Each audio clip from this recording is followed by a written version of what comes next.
بسيد صادق، وسيد حسين بن سيد صادق، وسيد احمد. هسه سيد مجتبى اولاده اسمهم حسين واحمد. يعني الى متى تظلون مخدوعين به هذا الشخص؟ ترى هواي ناس مخدوعه به، الله وكيل. لا، كان يقصد سبق لسان، كان يقصد مجتبى الشيرازي. شو مسوي يقول له تعرف سيد ليش؟ مجتبى؟ لأن يقول لأن حياكم الله يا شيخ. هذا قصده يقول هذا همين في دبر.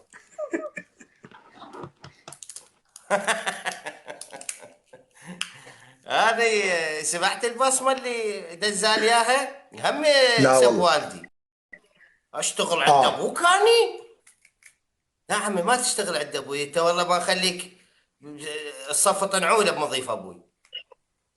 نعوله ما اخليك تصفط. شنو انت؟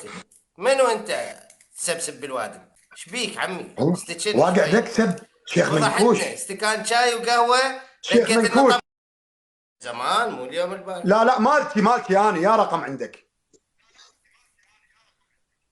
ها مال. لما خابرتني قلت لي اخذت ما عندي القناه. رقمك، غثت من القناه.